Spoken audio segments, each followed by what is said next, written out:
A dramática saída dos hebreus do Egito é um tema que fascina judeus e cristãos em todo o mundo. Muitos acadêmicos, é claro, consideram isto uma lenda. Será que houve mesmo um êxodo? Podemos crer nessa parte do relato bíblico? O êxodo é, sem dúvida, uma das histórias mais emocionantes do Antigo Testamento. E muitas pessoas pensam que Moisés seria o protagonista, mas isto não é verdade. Moisés é apenas um personagem coadjuvante. O verdadeiro protagonista de toda a trama é o Deus de Israel.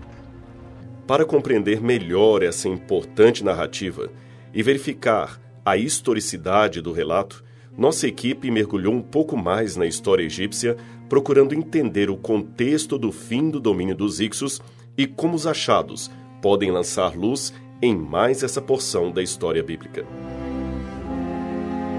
Evidências, temporada especial, Egito.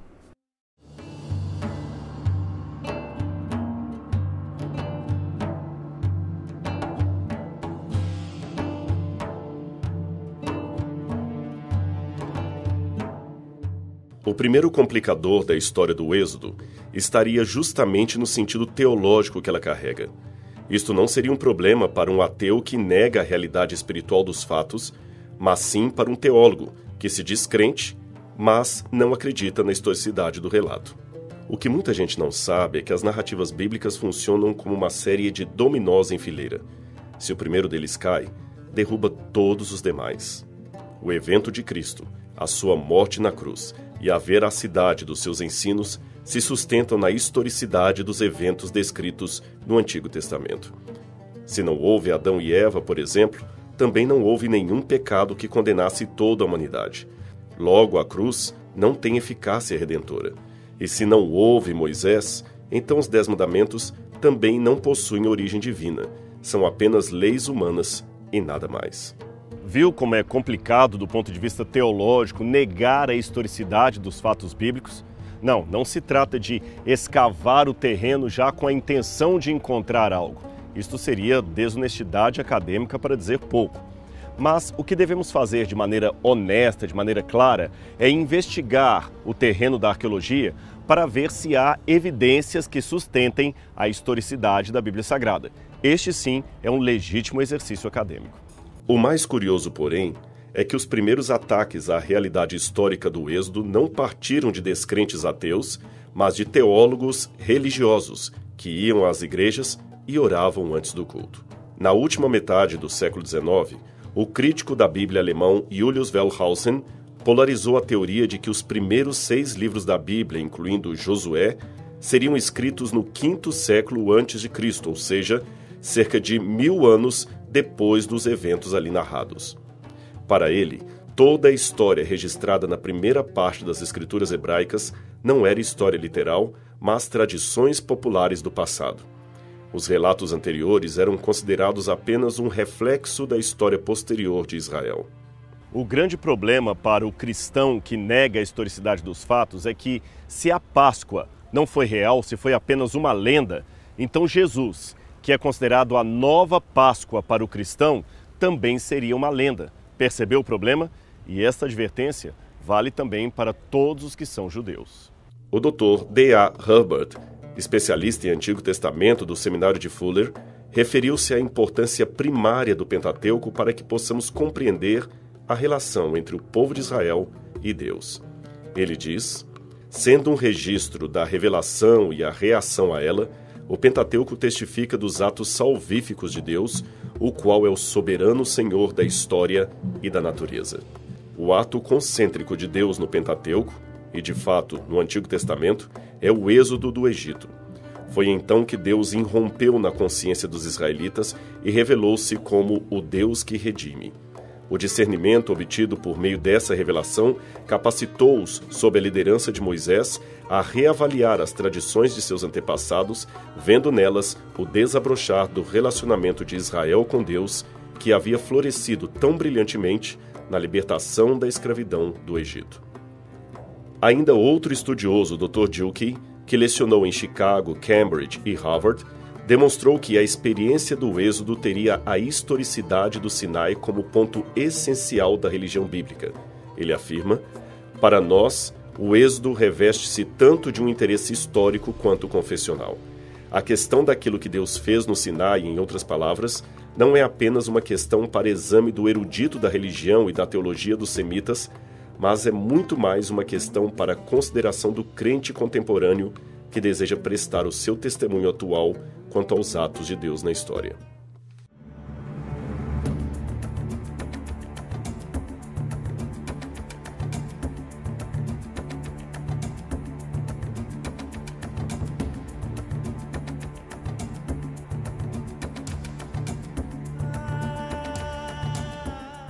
O argumento maior dos críticos está na quase total falta de evidências históricas, ou seja, na compreensão deles, se o povo hebreu de fato esteve aqui no Egito, era para se encontrar indícios de sua presença aqui, mas não encontramos nada, nem no reino, nem nas aldeias, muito menos na península do Sinai. Por isso concluem que toda essa história de hebreus escravos no Egito seria apenas uma lenda e nada mais. Considerando o que vimos sobre Avares, percebe-se que não é bem assim. Podemos não ter artefatos diretos, mas muitos indícios positivos, ainda que indiretos, apontam para a presença hebreia na região. Vamos fazer uma comparação. Imagine que a África produzisse uma lenda dizendo que escravos africanos foram parar na China e que esses escravos construíram as muralhas da China. Imagine ainda que esta mesma lenda dissesse que os escravos saíram todos por ordem maravilhosa de Deus, por um milagre de Deus da China, e que o imperador chinês, com todos os seus soldados, haviam morrido no meio do mar. O que aconteceria? Ora, se isso foi realmente uma lenda, era de se esperar que houvesse um relato contemporâneo dos chineses desmentindo aquele episódio dos negros saindo de lá com mão poderosa de Deus. Agora, se isso fosse verdade, o que deveria se esperar era um silêncio dos chineses motivado pela vergonha que tiveram em perceber a derrota de seu povo para um povo estrangeiro. Pois é exatamente isto que vemos em relação aos hebreus e aos egípcios. O silêncio, diferente do que dizem os minimalistas, não vai contra o texto bíblico, pelo contrário, o endossa. Foi vergonhoso demais para Faraó a sua derrota no Mar Vermelho. Portanto, nenhum descendente da corte real ou súdito do Império Faraônico ia querer contar essa história para os seus descendentes. O Egito, lembremos, continuou como um poderoso império durante o cativeiro babilônico, época em que, segundo esses autores, o relato do Êxodo teria sido forjado. Por que então ficariam calados diante da propagação dessa história? Por que não a desmentiram? Jamais os minimalistas conseguiram apresentar um único texto antigo, mesmo dentre as bibliotecas inimigas de Israel, que desmentisse uma assertiva histórica feita pela Bíblia.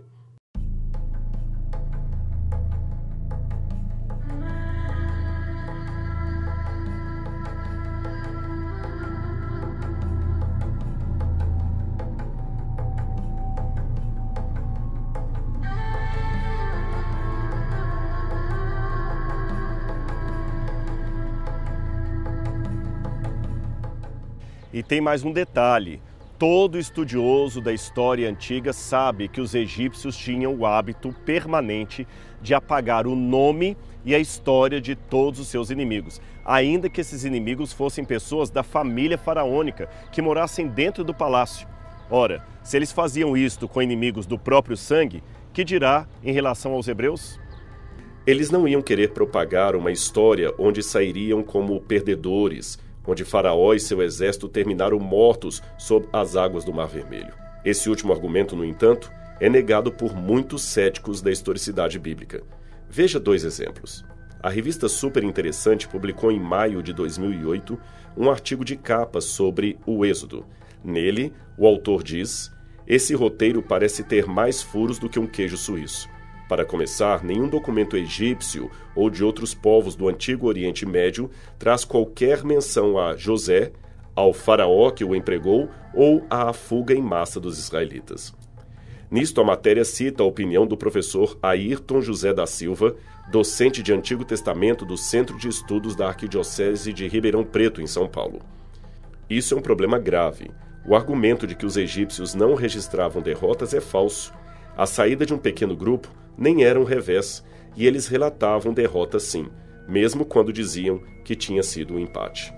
É verdade que em algumas estelas comemorativas, como a de Meremptah, estão mencionados alguns inimigos de Faraó. Mas o que o professor não notou é que ali estão mencionados nomes de cidades, não nomes próprios de pessoas. Este é um detalhe que não pode passar em branco. Estes, com raríssimas exceções, eram apagados e por isto não encontraremos nem Moisés, nem José citados nominalmente em seus monumentos. Ademais, leve-se em consideração que os hebreus não eram uma nação com um exército, um rei, uma capital. Eram apenas um bando de escravos. Que glória haveria para Faraó dizer que derrotou seus próprios escravos e publicar isto? Seria a mesma coisa que um pai escrever no diário oficial que ele e sua esposa elegeram seu bebê como a criança mais linda do mundo. Não tem o menor sentido esse tipo de coisa. Ademais, ser derrotado pelo Deus desses escravos seria algo que Faraó não queria perpetuado nos registros históricos depois de sua vida. Pois, para a surpresa de muitos, a história do Egito possui uma gama de faraós que desapareceram por completo, sem deixar rastros, e de outros cuja existência só nos foi conhecida por um único artefato. Este selo de procedência incerta é a única evidência que temos da existência de um faraó chamado Nuia, que pertenceu à 14ª ou 15ª dinastia egípcia. Se não fosse a grafia de 5 selos como este e uma parte fragmentada do papiro da lista de Turim, jamais saberíamos da existência de outro faraó chamado Apep I ou Apófis I. Esta é a pedra de Palermo, comprada em 1859 por um comerciante italiano e levada para o Museu de Palermo. Embora fragmentária, ela é a única evidência que temos de uma lista de soberanos que governaram a região do delta do Nilo antes da unificação. Estes faraós não constam na lista real de Manetho e nem em nenhum outro documento egípcio.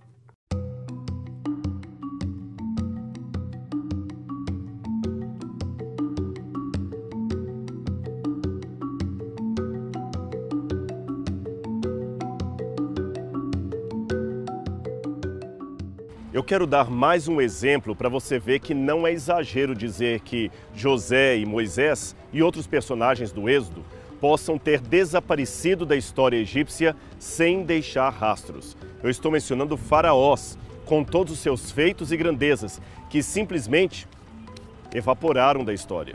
Arqueólogos da Universidade da Pensilvânia descobriram este sarcófago em Abidos, Egito. Num dos rebocos havia este nome, que se lê Senebkai. Trata-se de um faraó do segundo período intermediário que até então ninguém sabia que existia.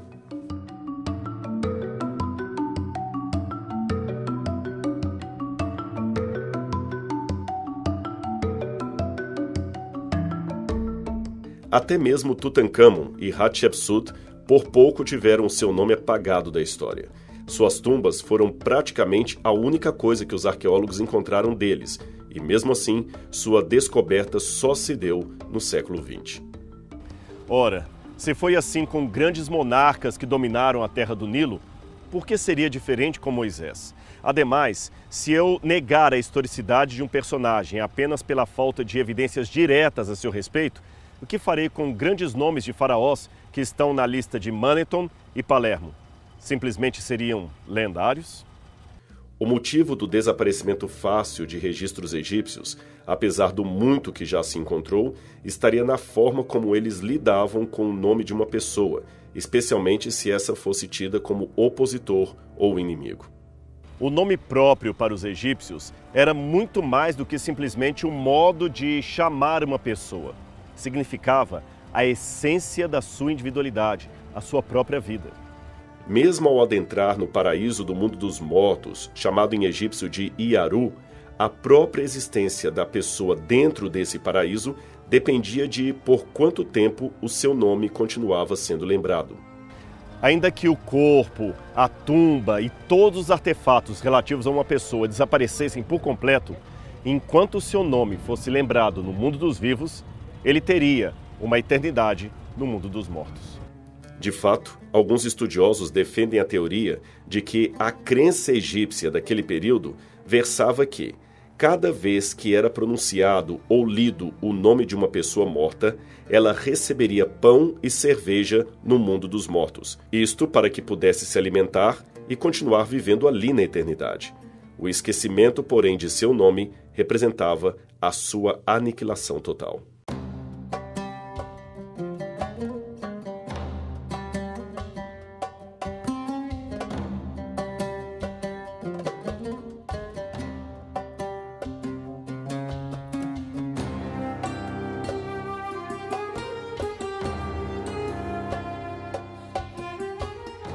É justamente por isso que não é incomum encontrar em paredes com várias inscrições hieroglíficas o nome de uma pessoa completamente apagado ou borrado.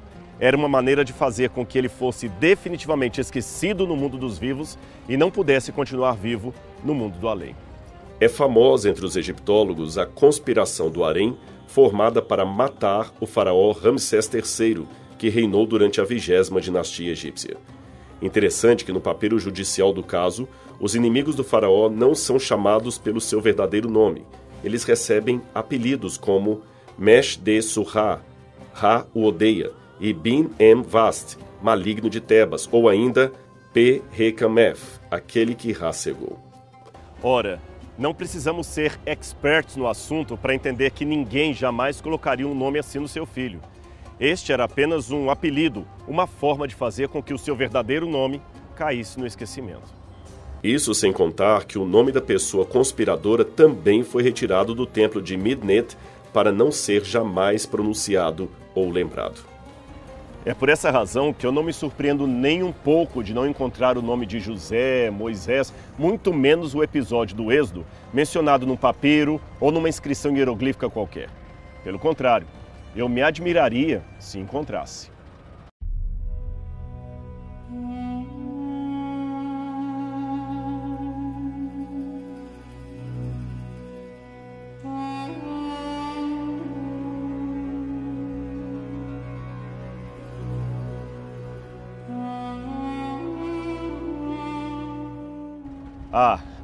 E não podemos nos esquecer do Império dos Hicsos, sob o qual provavelmente viveu José.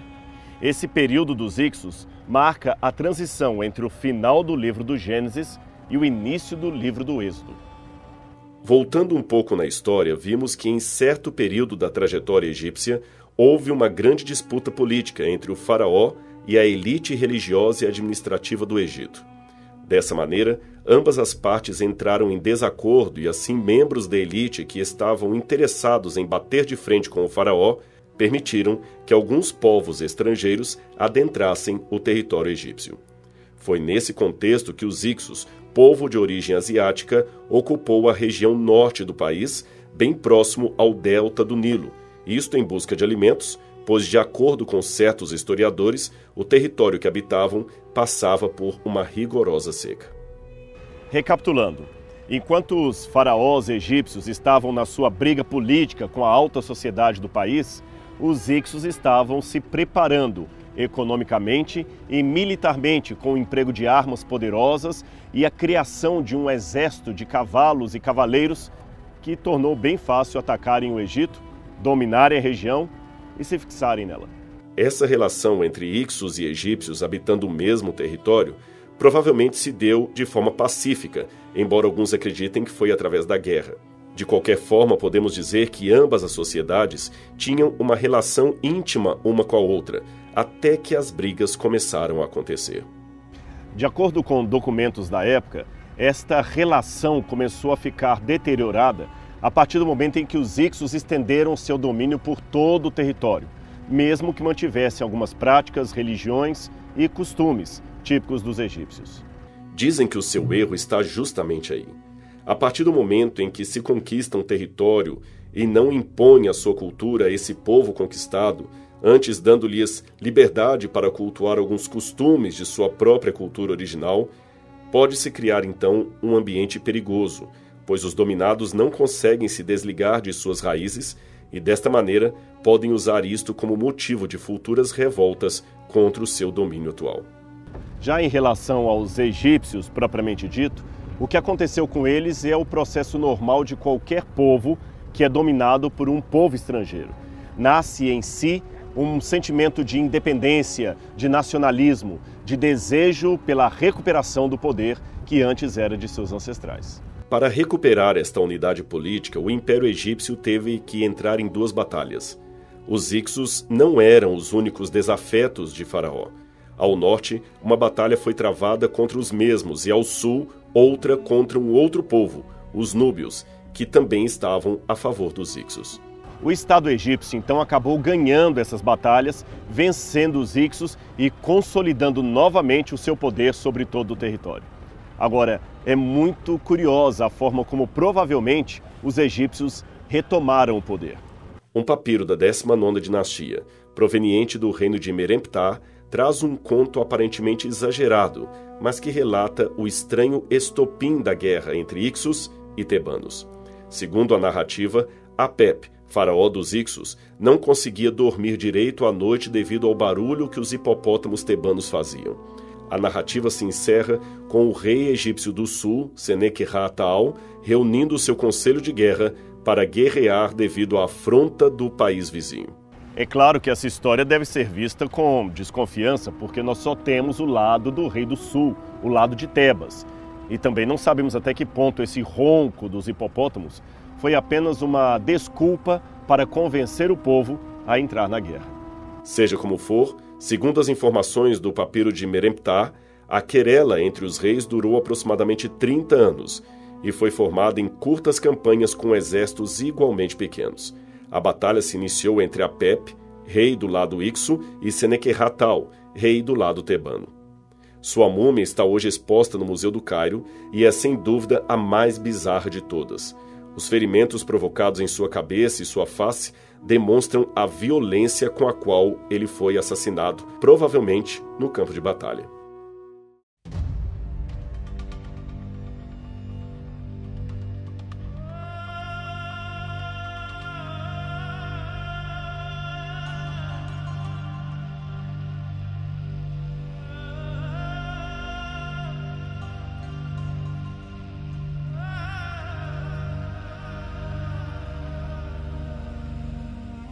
Após a morte de Sequenerra, Camose subiu ao poder e se tornou o último faraó da 17ª dinastia.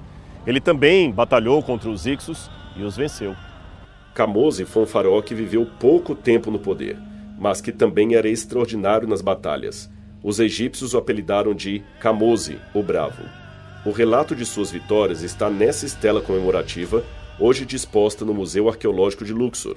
Como ela não menciona Mênfis ou outra grande cidade do norte, se suspeita que Cames nunca atacou Avares, embora isto seja assunto controverso. O fato é que ele derrotou seu último faraó e assumiu o poder. Mas Camose morreu cedo e por isso ele ficou pouco tempo no poder. Aliás, ele nem foi sepultado com todas as honras faraônicas, o que indica que ele morreu antes que a sua tumba ficasse completamente terminada. Quem o substituiu no trono foi seu irmão mais novo, Ahmose, com apenas 10 anos de idade, uma criança ocupando o trono do Egito. Mas ele cresceu e ficou no trono aproximadamente uns 25 ou 30 anos. Embora tenhamos pouca documentação de seu governo, sabemos que ele ainda continuou combatendo milícias íxias que permaneciam isoladas. Esta pintura de guerra, por exemplo, o apresenta combatendo ferozmente os Ixos e derrotando-os. Ahmose adquiriu uma certa xenofobia quando estava no poder. Ele tinha verdadeiro ódio dos estrangeiros, mas de certa forma tolerou a presença dos asiáticos no delta do Nilo, especialmente em Avares. Talvez por isso que os hebreus continuaram morando no território. Também é importante notar que Ahmose dominou a região de Canaã e obrigou muitos de seus moradores a pagar-lhe pesados impostos.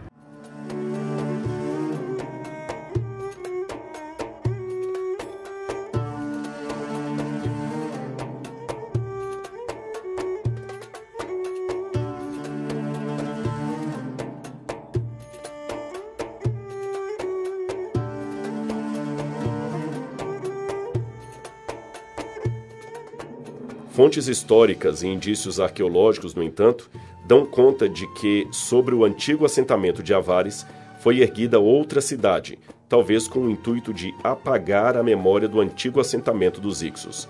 quem fez a mudança ainda é motivo de incerteza, mas o oportunista Ramsés, como era costume de seu governo, colocou estátuas de si mesmo sobre o terreno e proclamou-a como a sua cidade, Pi-Ramesse, ou a Casa de Ramsés.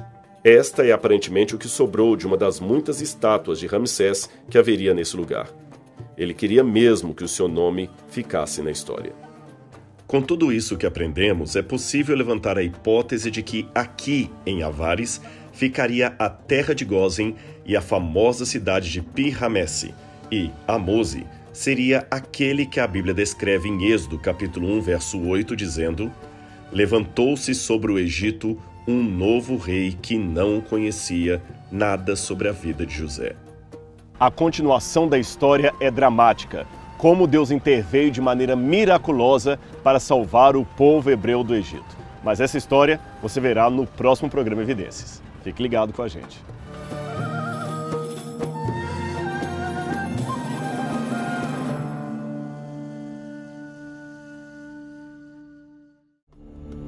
Semana que vem no Evidências.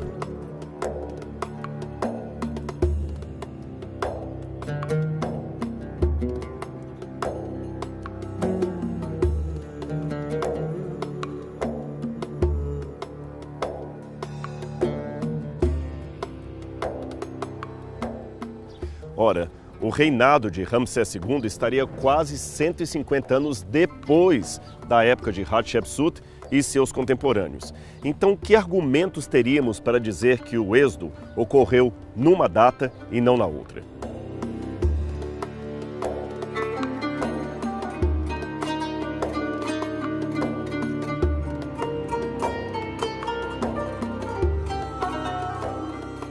Uma das coisas que ficaram claras em relação ao início da 18ª dinastia faraônica é que os novos reis do Egito não queriam jamais que o poder caísse, mais uma vez, nas mãos de estrangeiros. Parece que o domínio ixo ainda estava presente em seus corações e em seus temores.